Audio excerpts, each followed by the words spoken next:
Welcome to the $5 channel and our video on the 8 key factors of a craps landing zone. In this video, we will discuss what I believe are the 8 make or break key factors of how to choose where to land the dice on the craps table. If you enjoy the video, please be sure to like the video, comment on the video, and don't forget to subscribe to the $5 channel as we will be posting more gambling tips videos soon.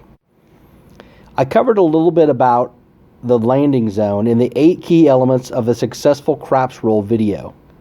But I wanted to take a deeper dive into the landing zone because of how important I feel it is when trying to use dice control. Be sure to go back to the $5 channel and watch the 8 key elements of a successful craps roll video after you've completed this video, as it will take you through other key factors in throwing the dice. Many craps experts will tell you that you have to land your dice in the same spot to be successful. And although I believe consistency is critical, I also believe that there are many factors that go into where that spot should be for each individual shooter. The first key factor is to avoid drilling the back wall. I've talked about that a lot in some of our other videos, but I cannot stress enough how important it is to not drill the back wall with the dice. The wall is covered with spikes for a reason, and that reason is that it ensures a random roll of the dice.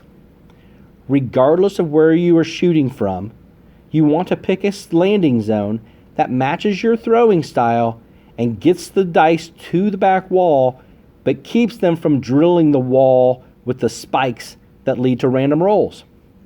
Random rolls lead to 7 outs, so be sure to pick a spot where you can softly touch the back wall with the table absorbing most of the impact of the throw.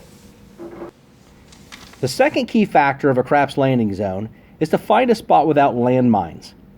This one can get tricky, as the longer you roll, likely there will be more chips bet on the table. That's great, because that likely means you're making money. The downside is more chips bet on the table means more opportunity for your landing zone to be compromised by chips. Bigger stacks on the pass line, odds bets, place bets, and the dreaded come and field bets. There might be times when you are killing it and your landing zone is, let's say, the 12 in the field. And now someone is betting chips right on the 12 in the field. Dice bouncing off of chips has doomed many great rolls. Be wise when choosing your landing zone to avoid landmines, and also be flexible for when new landmine is introduced into your roll. The third key factor of a craps landing zone is to use the lower part of the wall below the spikes while limiting the contact with the spikes on the wall.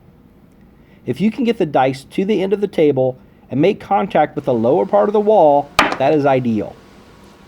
You are completing the requirement of hitting the back wall, but you are also limiting the impact that the wall has on the dice. Some people are very good at dropping the dice right where the table meets the back wall, and the dice just kind of sit down in there. Typically, these shooters are throwing from right next to the stick and are soft tossing them into the corner where the wall meets the table. This is a great strategy if you can become good at it, but it is difficult to master. It's also a great time to bet on a shooter that you see using this strategy. I love to bet 6s and 8s on these guys, as they are usually gold. It takes some practice, but if you work on it, you can see consistent rolls without 7s by using the bottom part of the wall below the spikes. I wouldn't recommend trying this drop strategy if you're shooting the length of the table though. This is better used if you're near the stick man and have a shorter distance to the back wall. You can use the lower part of the wall from further away, but I'd bounce them in if you're shooting from further out. Which brings us to key factor number 4 of a craps landing zone. Picking a landing zone in relation to how close to the wall you are shooting from. If you typically throw from right next to the stick man and the table is full, but you decide to jump in the spot at the inner hook because it just opened up, you are now tossing a much longer distance than you were from this next to the stick. So your landing zone will likely need to change to get the dice to end up where you want them. Now, I typically recommend shooting from the same spot every time you play, or as close to that spot as you can get, so that you can work on consistency. But be mindful of the distance you are from the wall when choosing where to land the dice. Again, you want to reach the back wall with as little impact on the wall as possible.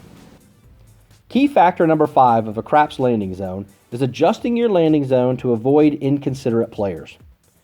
Most of us that have played much craps have had our roll ended by a jackass that's trying to get a late bet in and gets his hands in the way just as you're releasing the dice. It's so frustrating, especially if you're on a hot roll. If you pay attention, you should be able to learn to spot these guys before it ruins your roll.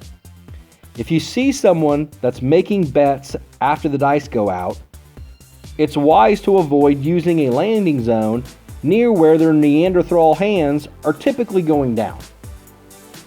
Field bettors are often known to throw down a late field bet after the dice go out, so it's something else to consider. You can often move over just a little bit.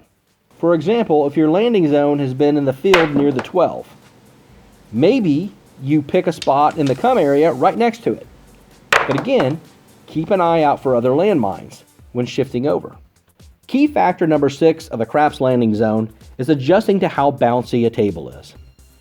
A couple of years ago, I was playing at a table at Harrah's in Las Vegas. My first toss, I bounced it in right where I normally would land it, and it bounced off like a trampoline and clear off the end of the table. I had to significantly adjust my landing zone that day because of how bouncy the table was. Tables vary from casino to casino, so be sure to be flexible with your landing zone to account for the bounciness of the tables. Key factor number 7 of a craps landing zone is to be mindful of the trajectory of your toss. Again, the goal of the dice control is to not throw sevens. And to avoid that, we need the dice traveling together and making as little impact on the wall as possible. So a straight line trajectory is counterproductive to that goal. I've had dealers get on me about throwing the dice too high, but sometimes I like to float them a little higher and let the table absorb the dice rather than the wall. If you get them above eye level, you may receive some crap from the dealers, so keep them within reason. Again, do what's comfortable for you with the goal in mind of keeping the dice traveling together, turning over together, and making as little impact with the wall as possible. Key factor number 8 of a craps landing zone is to find consistency. I'm a big believer in that there isn't just one way to do things. Many craps experts will say you have to shoot from here, you have to land your dice there. I say do what works for you and still accomplishes your goals, but do it with consistency. If you can work on your craft and become consistent at how you throw the dice and learn to consistently hit your landing zone, you should see more success at the craps table. Be sure to visit the $5 Yo channel and watch the video on how to throw the dice in craps, the 8 key elements of a successful craps roll, to learn more about the other factors in executing a successful craps roll. Thank you for watching. Please be sure to like the video, comment, and please be sure to subscribe to the $5 Yo channel. Make your own luck, my friends.